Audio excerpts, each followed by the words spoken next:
Cando xurde é porque consideramos que había que facer outro tipo de eventos donde se creara a autoestima de ser da aldea.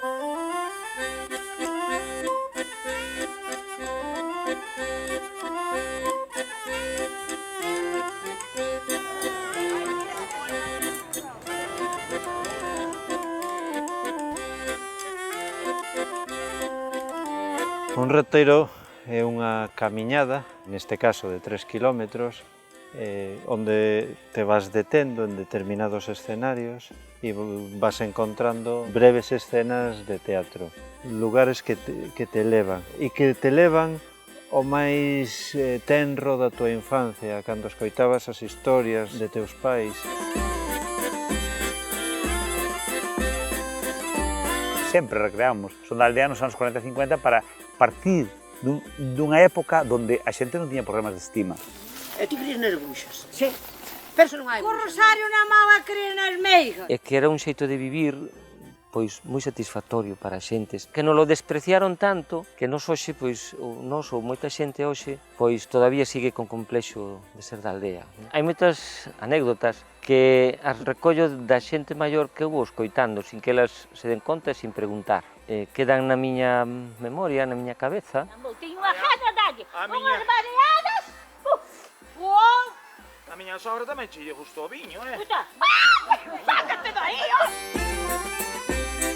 Ese é o noso reto, como crear a partir da esencia da persoa intentando potenciar todas aquelas virtudes que esa persoa ten. Viña o veterinario da parte de quen lle dixo que estuvo por aquí e dixo, por dillo que dou o manual da salada de Santos.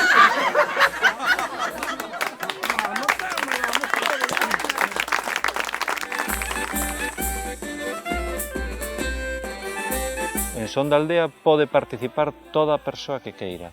Quitoulle unha ovella ao lobo da boca e quitoulle cos dentes. Ai, en canto non traes outro xamón non se corta máis nada. Cando ti fas algo do pasado, ten que ter proxección para o futuro e para o presente, porque senón, para min está con unha falta de contido importante.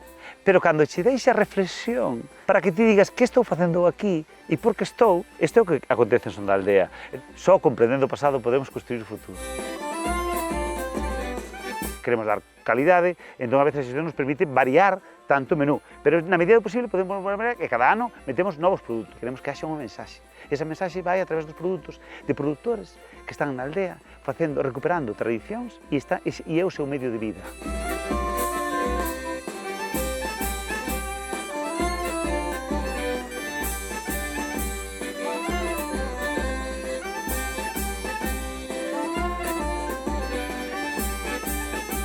Arrepentíos y confesaros.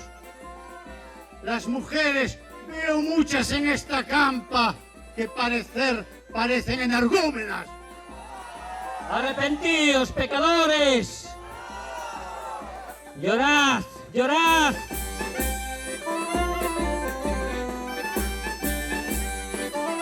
Sinto un amor profundo pola terra, pola xente desta terra e porque eu proveño de aquí. E máis, cando morra gustaríame morrer aquí.